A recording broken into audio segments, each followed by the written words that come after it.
Boa noite a todos. Tem esse momento de expectativa porque eu quero pegar boa noite, né? Também.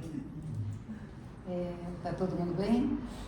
Todo mundo chegou aqui com o coração em paz, favorecendo as boas vibrações. Não tem outro jeito a não ser ficar bem aqui nessa casa, né? Vibração alta, consta o que tem no coração, né? Então, que maravilha. Esse clima tão bom, tão ameno, né? Tão favorecedor. Eu vou dividir com vocês o tema que eu preparei para hoje. Mas antes, eu quero agradecer de vocês terem vindo, de terem pensado em vir, né? Sejam bem-vindos aqueles que estão vindo pela primeira vez, não estou identificando, mas sejam bem-vindos, né?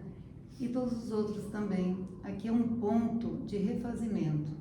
A gente vem para cá e volta para casa com ideias, né? Com novos pensamentos, saltando algumas coisas que às vezes estão enroscadas no nosso coração e a gente passa a entender. Então aqui é um lugar que a gente vem para se refazer, né? E então eu venho já há algum tempo, né, falando que o público da terça-feira acaba às vezes sendo as mesmas pessoas. Para quem não é, eu vou fazer esse puxadinho do assunto para vocês entenderem, né? Então eu venho falando basicamente sobre o pensamento, o pensar, né? Sobre as ligações que isso envolve, sobre as vibrações. E falei também, com base em Leon Denis, eu falei sobre a disciplina do pensamento. E depois, em Joana de Ângeles, falei também sobre dor e sofrimento, que foi a última vez que eu estive aqui falando. Quem se lembra? Só a Ana? 2, 3, tá bom. Mas então vamos fazer 4. Tô brincando com vocês. Eu vou fazer então uma volta pequenininha.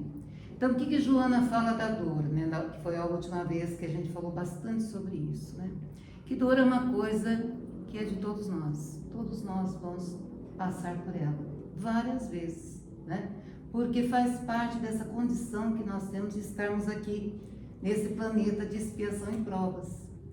Então, a dor é algo que a gente vai ter que enfrentar, ou porque perdeu o emprego, ou porque recebeu um diagnóstico médico que não era legal, ou porque teve uma contrariedade com o filho, ou N coisas. Agora, sofrimento é o jeito que eu lido com a dor. Então, às vezes, no mesmo tipo de dor, 2 ou 3 pessoas, cada uma vai reagir de um jeito, né? Vai reagir de uma maneira. Então, dor é tudo aquilo que nos acontece durante a nossa vida, e o sofrimento é o jeito que eu lido com essa dor, né? Vai lidar melhor com a dor quem souber disciplinar melhor os seus pensamentos, segundo Leon Denis, em termos gerais, né? E aí a gente falou bastante disso, né? Porque envolvia a frase do nosso amado mestre, que é, esqueceram mesmo, vigiar e orar, né? Então eu vigio o que se passa dentro de mim, percebo, troco os pensamentos e vou conquistando aos poucos uma harmonia interna que me deixa viver dias melhores, dias mais felizes. Isso é certo, né? E aí, caminhando nessa linha do livro Plenitude, que eu ia trazer, mas eu esqueci, no capítulo 8, eu volto com Joana de Ângeles. Então, não sei se todos que estão aqui conhecem Joana de Ângeles, já ouviram falar. Em Botucatu tem uma escola que a homenageia com o nome dela, né? E Joana de Ângeles foi, nessa encarnação, a mentora de Divaldo Pereira Franco, que desencarnou há pouco tempo. Ela se fazia ver por ele como uma freira, né?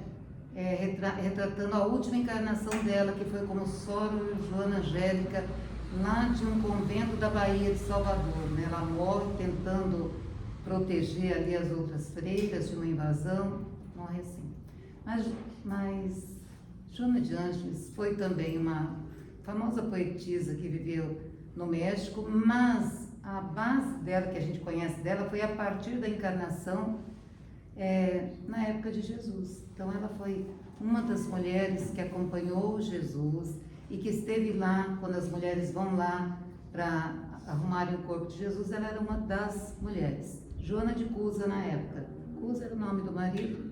Joana era aquela mulher que, quando ela foi ouvir Jesus pela primeira vez, Ela disse, penso eu, né? Ela disse assim, é isso que eu quero fazer, eu quero andar atrás desse homem, ouvindo o que ele tem para falar, né?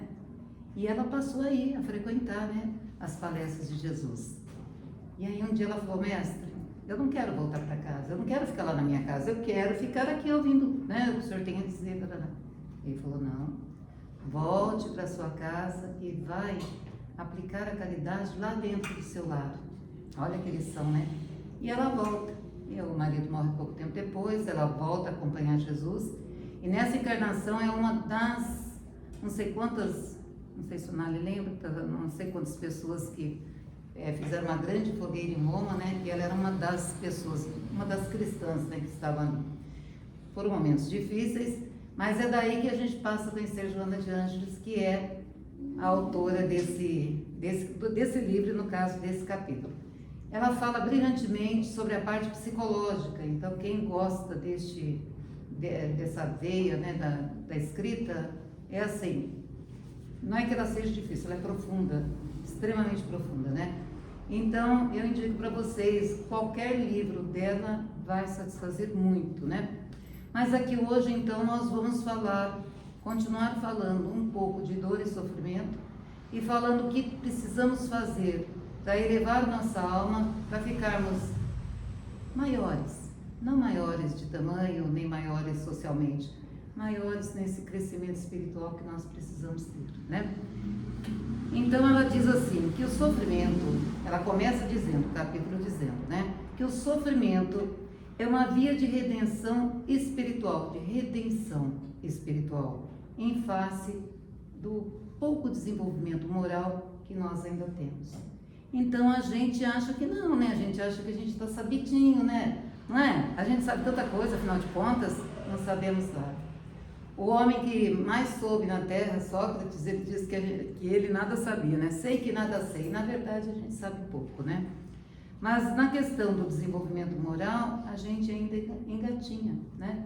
E é por conta disso que a gente passa por tanto sofrimento. Então, quando Kardec pergunta para os espíritos, mas precisa o homem passar, mais ou menos assim, né? Tem uma galera aí que sabe as perguntas e as respostas do livro dos espíritos. Eu sei a ideia. Então,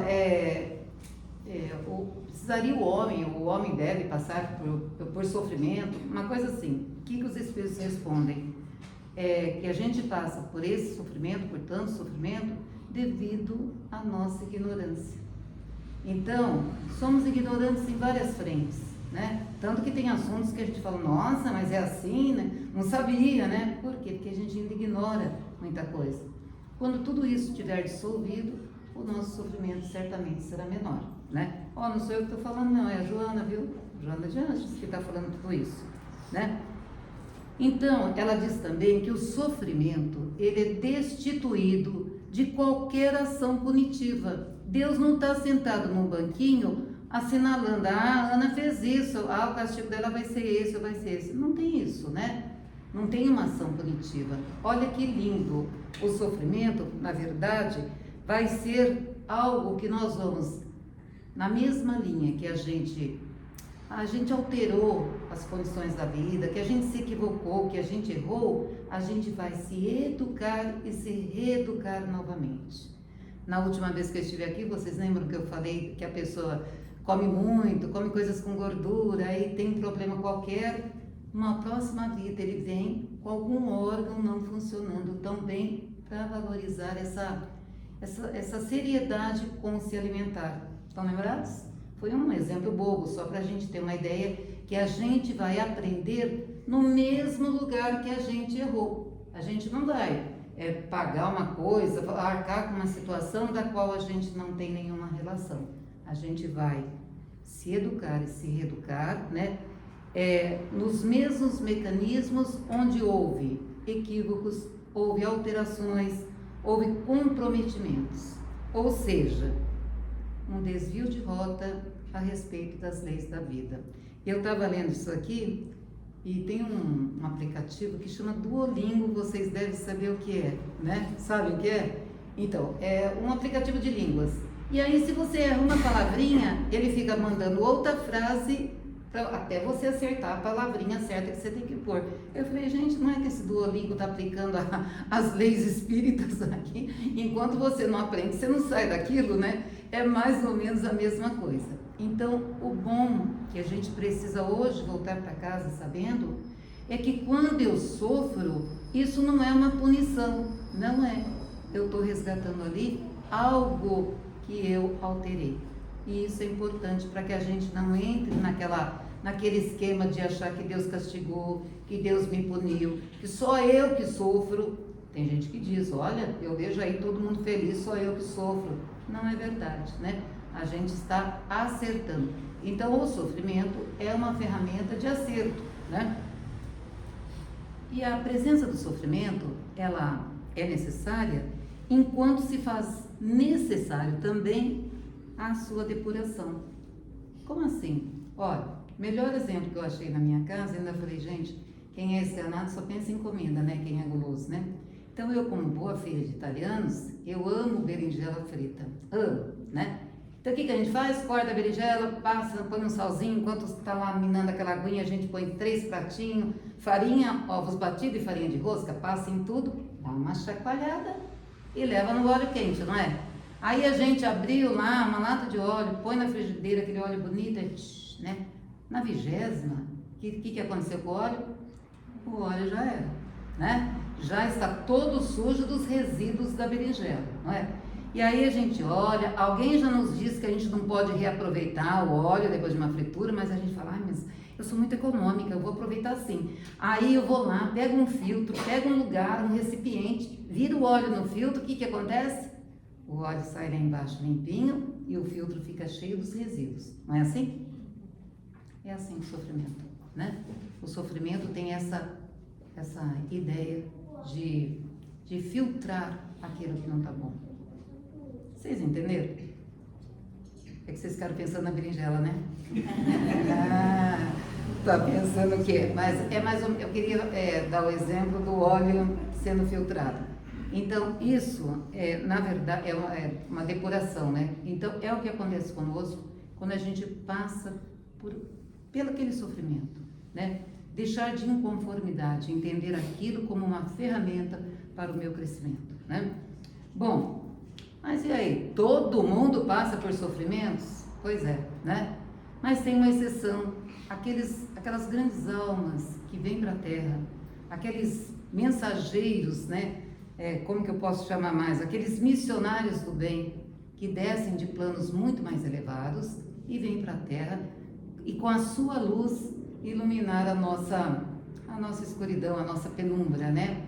Nós podemos aqui enumerar, né, vários, mas Jesus está aí como o maior exemplo, que veio, né, de planos mais elevados, chegou aqui, nos ensinou tudo que a gente hoje ainda bate para aprender, né? Aprende e faz direito num dia, no outro dia a gente, ai meu Deus, como que era mesmo, né? Porque a gente ainda tem dificuldade pela nossa pouca capacidade. Mas eles vêm e passam uma lição. Mas depois, nós podemos falar de Chico Xavier, de São Francisco de Assis e, olha, muitos outros. E uma infinidade de anônimos que passam pela Terra colaborando com o grupo, né, elevando o grupo onde eles reencarnam e passam batido, né? Então, esses seres não têm o que depurar. Eles não precisam. Mas por que então até Jesus foi crucificado? Por que eles passam por dor e sofrimento? E aí é o seguinte, eles elegem, né, ou aceitam essas dores como holocaustos espontâneos. Por quê? A fim de ensinarem, né? Olha que barbaridade. A fim de ensinarem coragem, abnegação e sacrifício. Para quem? Eu imagino que é para todos nós, né? Porque de tudo isso que eu vou falar agora, a gente vai estar envolvido em alguma, né? Então, todos nós que estamos na retaguarda, estamos comprometidos com a ignorância, com a ilusão, com a rebeldia, ou com a violência, ou com o egoísmo, ou com a negação do dever. Então, é muita coisa envolvida e eles vêm e dão aquele exemplo pessoal, passam por situações que vão ser lembrados, para que a gente aprenda um pouco, né? E tudo isso que eu falei, o egoísmo, a violência, a falta de comprometimento com o dever, são todos geradores de sofrimento. Cada um de nós que alimenta uma dessas coisas no coração, está comprando aí um ingresso para sofrer bastante, né? Está comprando um pãozinho e vai às vezes durar várias encarnações. Agora, o que a gente precisa ter em mente, baseado no que eu estou falando hoje, que eu já falei, é que a saúde integral, aí eu tenho que parar para comentar isso, né? Quando eu falo saúde integral, e eu vou falar outras vezes, eu estou querendo falar da saúde do corpo físico e da saúde psíquica, né? Então, as duas precisariam caminhar juntas e bem, para que tudo estivesse muito bem, né? Mas é comum a gente ver a pessoa falar, olha, eu estou caprichando na minha alimentação, eu não como doce mais, olha, gordura, nossa, que horror, né? Açúcar, nem pensar, né, e tal. Mas lá dentro, lá na mente, tá assim um carnaval, né? Então entra tudo, né? Passa tudo. Aí, às vezes as pessoas falam para nós assim, nossa, eu tenho pensamentos terríveis, até me gela, porque eu falo, como assim, né? Pensamentos terríveis. Porque a própria pessoa percebe que lá dentro dela a coisa não está num equilíbrio tão bom, né? E então, para termos uma saúde integral, o corpo e a mente precisam estar ajustados. Concorda, Nani? Sim. Sim. Agora eu posso continuar, ele falou que sim. Então, agora é o seguinte, enquanto... É que eu brinco muito com ele é muito bondoso comigo, por isso, muito paciente. Enquanto as criaturas não se convencerem de realizar o equilíbrio, criatura então somos todos nós, eu, vocês e o planeta. Enquanto a gente não se convencer de realizar o equilíbrio entre o corpo físico e o corpo mental, nós vamos e vamos nos debater nas malhas do sofrimento.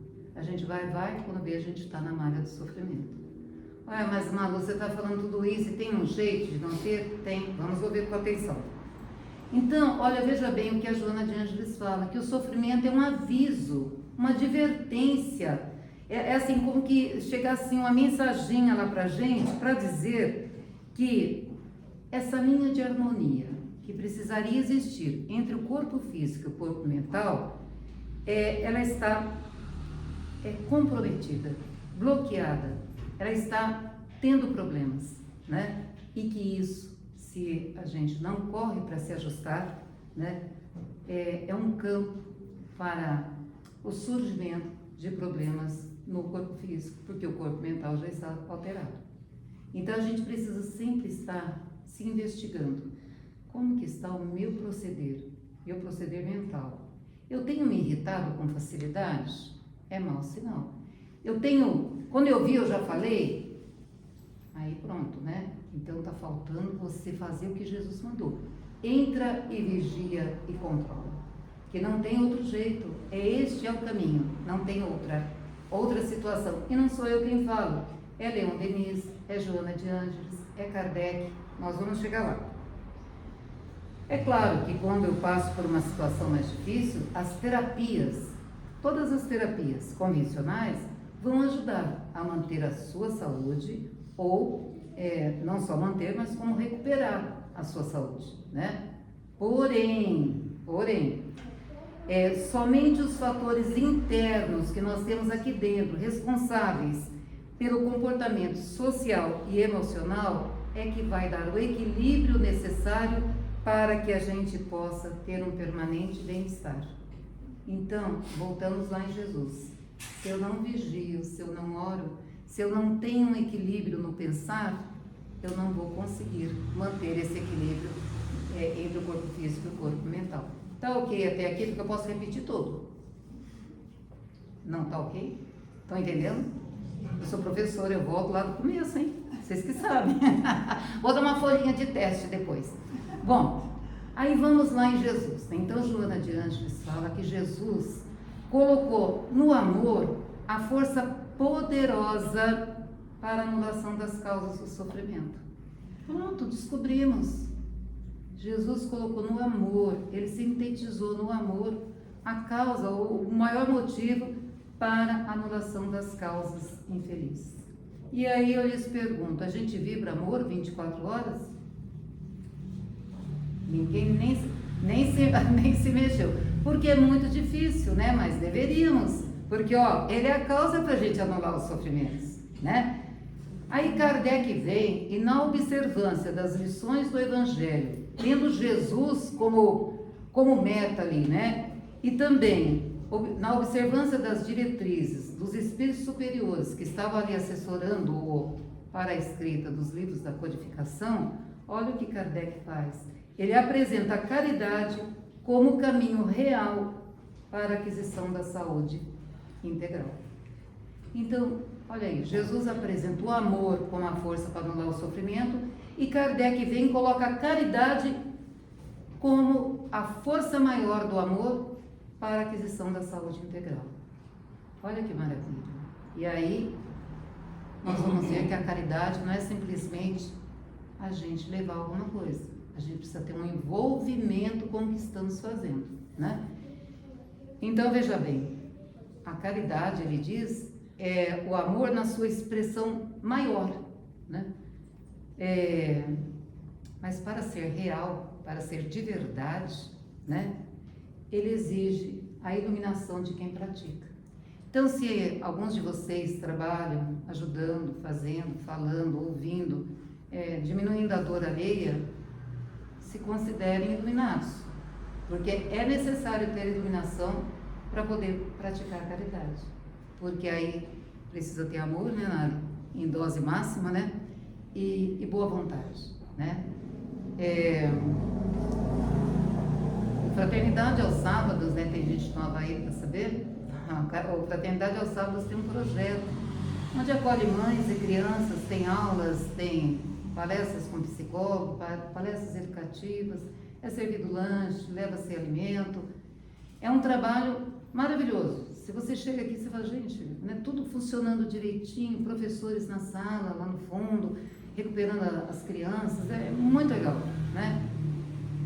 Aos domingos eu vejo uma das professoras, hoje acho que não tem ninguém aqui do trabalho de sábado, a Ana, né? Mas esse trabalho ele começa muito antes da 1h que elas chegam aqui, mas muito antes. E termina muito depois que o povo vai embora, né, Nali? E é um trabalho que perdura durante a semana também. Pessoal ligando, porque assim, quem está no trabalho não fixa só naquilo. Se envolve com cada um, com as dores de cada um, com o que precisam, os problemas com as crianças. Então vai longe essa situação de trabalhar para o bem do próximo, né? Então, baseado nisso, a gente vai ver que a caridade, ela exige um aprimoramento de propósito sempre. Tipo, eu estou gostando do que eu estou fazendo? Se a resposta é não, por que eu não estou gostando? Isso aqui me dava tanto prazer antes, eu gostava tanto, né? O que eu posso fazer para melhorar o que eu estou fazendo? Então, a caridade, ela exige ela exige, não essa exigência, esse aprimoramento de propósitos, né? E esse aprimoramento, olha que maravilha, leva à abnegação. Mas como assim? Eu estou usando o pessoal de sábado de exemplo, mas tem milhares de exemplos por aí. O pessoal de sábado, para chegar aqui, eles doam as horas de um sábado inteiro, né? Quantas vezes eu chamo a amiga, vamos almoçar, ela fala, nossa, hoje é dia de ir lá no Fraternidade, no sábado. Então, doa-se as horas todas. Abre mão de passeios, abre mão de visitar a família, parará. Por quê? Porque ela tem um propósito maior aqui dentro. E não é pouca gente não, viu, gente? Eu nem sei quantos, mas é bastante. Então, a caridade promove a abnegação, mas promove também a vitória sobre as tendências primitivas que ainda permanecem em todos nós. Quando a gente trabalha com a caridade, essas tendências primitivas de, às vezes, extrapolar no curso normal da vida, a tendência é serem anuladas, é serem diminuídas.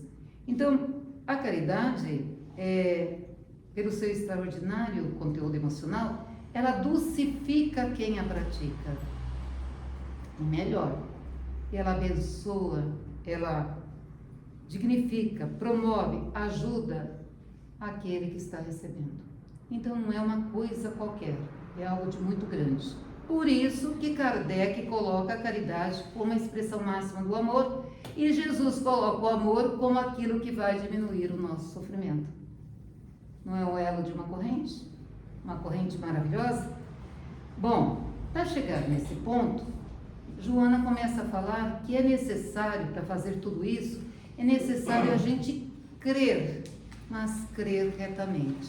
Não é crer num dia e descrer no outro, é crer retamente. E o que é crer retamente? Crer retamente, direcionar os pensamentos de forma positiva, firmando esses pensamentos em propósitos saudáveis. Aí eu falei, gente, isso aqui não é o que Jesus falava? Vigiar e orar? Quando eu vigio, a tendência é eu ter pensamentos positivos. E para mim ter pensamentos positivos, eu tenho que ter objetivos saudáveis. Né? Concordam comigo? Concordam com a Joana? Isso, eu estou repetindo o que ela está falando. E eu li uma coisa, então o parágrafo seguinte, que eu fiquei pensando. Falei, gente, parece que eu nunca li isso aqui, em lugar nenhum. Mas depois eu me lembrei, então, que Joana de Ângeles, ela conviveu com Jesus, conviveu pessoalmente. Olha o que ela escreve. Que diante de todos os enfermos que procuravam Jesus, Jesus era categórico numa coisa. Ele levava o doente, não exigia, mas ele levava o doente a crer nele, crer em Jesus. Primeira coisa. A segunda era crer na recuperação da sua saúde. Então, eram 2 itens que aconteciam no momento que o doente encontrava Jesus, palavras de Joana de Ângeles. E aí, eu pensei nas infinitas vezes que eu converso com as pessoas, que as pessoas não acreditam que possam melhorar, não acreditam que possam sarar, né? Então, é necessário que a gente creia numa força maior e também creia naquilo que a gente está precisando. Senão, não acontece, né? E aí, por que é só de acreditar acontecia? Não.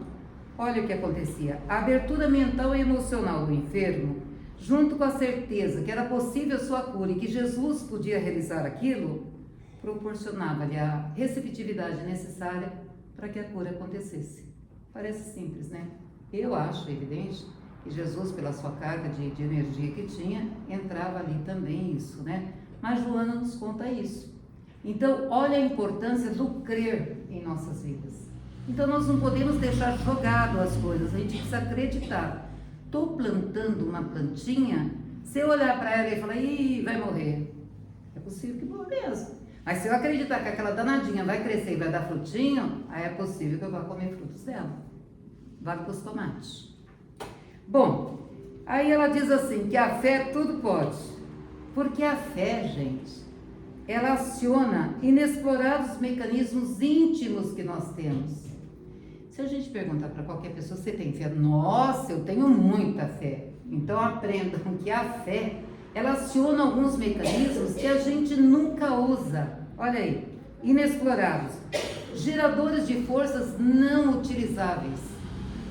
Isso acontece quando a gente tem fé. Então você está acreditando que algo vai acontecer, você está acionando essas forças que você nunca utiliza e são inexploradas por todos nós, né? Tudo isso acontecendo muda a paisagem interna e externa de cada um de nós. Então, a pessoa que tem fé, ela sabe como lidar com os problemas, e aí puxando tudo isso, né? O equilíbrio mental, essa dose de amor, o trabalho na caridade, é um combo, não é isolado. Lembrando, alguém está me olhando assim, tipo, o que eu faço de caridade? Quando a gente ouve alguém é caridade. Quando a gente sorri para alguém é caridade, muitas vezes, ok? Então, Elsa, você estava pensando nisso? Não, né? Não? Então, bom, o que Jesus nos diz? Que a fé remove montanhas. O que ele queria dizer com isso? Que a fé pode muita coisa, né? Com fé a gente atinge coisas que sem ela a gente não conseguiria, né? Bom, de todas as conquistas da humanidade, né, e eu trouxe 2 para falar sobre essa, os seus autores precisaram acreditar no que eles falavam, né? Quem aqui já ouviu falar de Nicolau Copérnico? As estudantes têm que saber. Eu nem vou perguntar o que ele fazia, porque elas esqueceram hoje. Esqueceram? Tomara, então. Copérnico? Sim, grande baluarte da educação. É isso? Bom, deixa eu acrescentar mais alguma coisa. Nicolau Copérnico foi aquele ser que, na Idade Média, possivelmente, onde todo mundo acreditava que tudo girava em torno da Terra, fechou? É isso, né? Nicolau Copérnico foi lá e falou, nada disso, tudo gira em torno do Sol. Imagine a briga que ele comprou. Ele comprou uma briga. Então ele foi humilhado, ele foi ridicularizado. Eu nem sei se ele não correu risco de vida até que ele provou que ele estava certo. Ó, se não é esse cara, até hoje nós estamos achando que está todo mundo girando em torno da gente aqui. Mais ou menos isso. Cristóvão Colombo, ele quase morreu para que pudessem deixá-lo ir procurar as terras que ele dizia. Claro que ele tinha uma intuição muito grande que existia, né, terras, né? Mas até conseguir isso, ele foi ridicularizado, humilhado, achincalhado, tudo, né? Mas ambos, olha, tem uma galera que a gente pode falar, e mesmo nós, cada um de nós aqui já quis alguma coisa, bateu o pé, falou, não, eu acredito que vai dar certo, e foi lá e deu, né? Por quê? Porque a gente precisa crer naquilo que a gente está idealizando, crer. E milhares de pessoas vão plantar coisas por aí, situações que dão certo, porque acreditaram exatamente naquilo. Mas não é crer simplesmente, é crer retamente, não é crer no errado, é crer no certo, né? Mas crer retamente conduz ao querer retamente, ao querer, né? E aí a gente entra num ponto super delicado, porque as maiores razões do sofrimento humano vem desse querer equivocado, né? Então, na maioria das vezes, a gente quer coisas que a gente não precisaria, né? Isso é fato, né? Mas, na maioria das vezes, a gente vai querer coisas no jugo da ilusão, deixando o que é eterno, vamos dizer assim, o que é permanente, pelo transitório. Quando uma pessoa faz a opção pelo vício, ela está elegendo o transitório pelo eterno, né? Então ela vai ficar atrelada a algo e vai comprometer a sua vida por muitas encarnações até ela abrir mão daquilo que não era natural, que era etéreo, né? Muitos casais que se separam porque tinham jurado amor eterno, confundiram amor com sensação. Sensação é passageiro, amor é eterno, atravessa a eternidade. Então a gente precisa sempre na vida estar em alerta para ver que o que a gente está escolhendo, se é transitório ou se é eterno, ou se é permanente, né? Porque nas escolhas para o transitório, a gente vai se comprometer moral e espiritualmente. Aí, gente, não adianta. Aí vem um monte de encarnações. A gente, lá no começo que eu comecei a falar, indo lá, passando pelo sofrimento, porque desviamos a rota, alteramos o curso da vida, né? E todas as vezes que a gente se envolve num querer que não é bom, nós estamos nos comprometendo com coisas mais pesadas, com as sombras, com elementos que a gente não precisaria trazer para a nossa vida, para a nossa vida mesmo, para o nosso acompanhamento diário. E aí ela disse o seguinte, né? Que se a gente for pensar nas dificuldades da vida, a gente não faria muita coisa. Imagine vocês que quem faz medicina, lá no colegial, decidiu fazer medicina. Eu vou fazer medicina, vai fazer vestibular, papapá. Se ele pensar que ele vai ter que ficar tantos anos estudando, ele vai dar uma desanimada. Mas se ele pensar que ele vai fazer medicina, vai salvar uma vida, vai trocar um coração, vai arrumar a perna de alguém, vai fazer não sei o quê, ele vai se animar. E aquilo vai ser estímulo para ele. Se eu resolvo subir uma montanha porque eu sou um esportista, eu quero ver a paisagem lá de cima. Se eu ficar pensando na subida, provavelmente eu vou desistir, né? Eu tenho então que me ater. Esse querer precisa estar direcionado a propósitos certos. Paulo de Tarso, e eu já falei isso aqui muitas vezes, hein? Paulo de Tarso, se tivesse vindo me ver falar hoje, a prepotência, hein? Ele teria parado aí na frente do Fraternidade dirigindo uma Ferrari. E teria descido vestido um terno Giorgio Armani. Esse era o Paulo de Tarso, Saulo, então, a princípio, quando começou a vida. Ele era um candidato ao Sinédrio. Paulo encontra Jesus e faz um giro na vida, né? No último dia da vida dele, no penúltimo, ele sentiu frio, ele pediu para trazerem, ele tinha deixado a blusa que ele tinha, o casaco que ele tinha, não sei aonde. Ele escreve uma carta pedindo o casaco de volta. Ele apanhou, ele sofreu, ele ficou doente, ele quase morreu. Olha, perdeu a família, perdeu tudo. Mas sabe o que ele dizia? Ai de mim se eu não divulgar o Evangelho. Ele tinha um querer retamente. É lindo, né? Esse Paulo é danado. Ele tinha um querer retamente, né? Então, veja bem, se é uma pessoa que tivesse um querer mais ou menos, na primeira sua ele ia falar, mas eu, hein, não quero mais não, pode ficar aí, não vou divulgar mais nada. Mas ele continuava lá, né? Não dava certo num lugar e ia no outro. Ele andou muito. É graças a Paulo de Tarso que nós estamos aqui falando de Jesus numa boa, né? Também graças a ele. Bom, quando se quer crer retamente e quando se quer querer retamente, tem outra coisa que vem completar, que é o falar retamente. Então nós precisamos prestar atenção a isso. O que andamos falando, né? O que temos falado. Porque quando a gente fala, a gente coloca na nossa fala aquilo que está cheio no nosso coração. Não tinham pensado nisso? Está lá na Bíblia, né? Está lá no Evangelho. Porque às vezes o nosso coração está tão atormentado que quando a gente abre a boca, todo mundo sai de perto, né? Porque sai coisas muito ruins. Então a gente precisa prestar atenção como que está o nosso coração para poder falar. Porque a gente vai falar o que está aqui dentro, né? A música da palavra, ela tem o dom, né, de elevar, mas tem também a situação de aniquilar. Então que a gente possa sempre usar essa música da palavra para elevar as pessoas, ajudar, colaborar, sarar, curar, né? São infinitas coisas. Então, muitas vezes a gente encontra pessoas que falam por falar, fala qualquer coisa, vai falando, né? E aí a gente tem que falar, meu Deus, e agora, né? Fala-se para dissimular emoções, né? Então a pessoa fala e dissimula aquilo que está sentindo. Ou pior, fala-se com objetivos sórdidos e prejudiciais.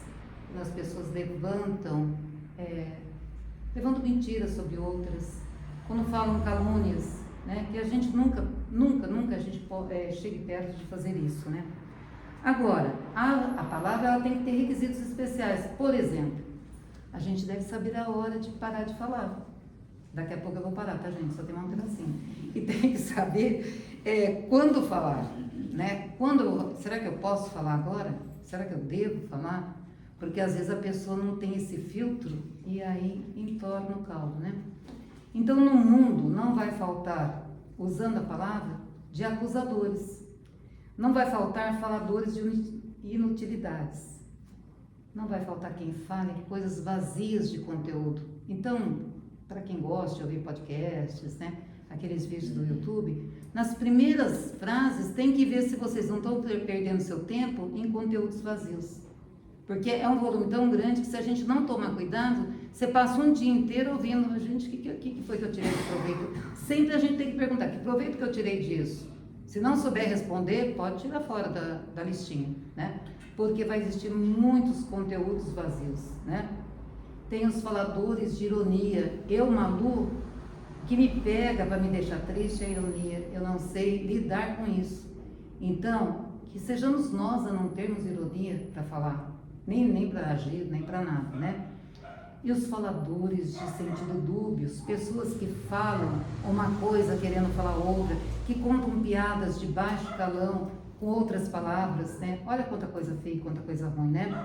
E todos eles dominados por paixões inferiores. Então, cada categoria dessa está intimamente ligada com paixões inferiores. Bom, falar bem, falar direito, falar retamente faz crescer o progresso. Olha que bonito, sejamos nós a colaborar para o crescimento do progresso. Agora, falando retamente, Sócrates, gente, se vocês não leram sobre a vida de Sócrates, leiam. Ele foi assim, reto, né? De verdade. Mas falando retamente, Sócrates desenvolveu a filosofia. Agora, o que fazem as boas palavras? Já terminando. As boas palavras enrijecem o nosso caráter. O que mais? Dulcificam o nosso coração. Teremos um coração adorável, amorável, como diz Paulo Freire, e iluminam a vida, as boas palavras. As más entorpecem os sentimentos. Ninguém pode amar se tem más palavras na boca. Como que vai amar, né? Como que vai praticar caridade e como que vai ter amor para não ter sofrimento? é um elo de uma corrente, a gente não pode esquecer. Deformam a conduta, as más palavras, e matam os ideais de enobrecimento. Então é muito sério. Então quando a gente abrir a boca para falar, vamos aproveitar e falar coisas boas, bonitas, né? Mas boas, principalmente. E agora, finalizando, eu copiei um trechinho do que ela disse, que eu achei assim adorável, né? Ela diz que Joana, crer, querer e falar retamente produzem uma vibração de paz, que fomenta a saúde, alterando o comportamento emocional, que refaz o equilíbrio da energia, modificando o campo no qual se instalam as enfermidades. Então, para não ter enfermidade, palavras boas, acreditar no bem, querer o bem, que isso tudo vai formar uma vibração de paz e vai favorecer a saúde. Então, o caminho para a saúde integral é o crer, o querer e o falar, segundo Joana de Ângeles. Muito obrigado por todos esses pares de olhos me olhando tão atentamente. Muito obrigado, uma linda semana e levem no coração o que foi dito hoje e apliquem, ok? Olha, pelo rosto de cada um eles estão impactados.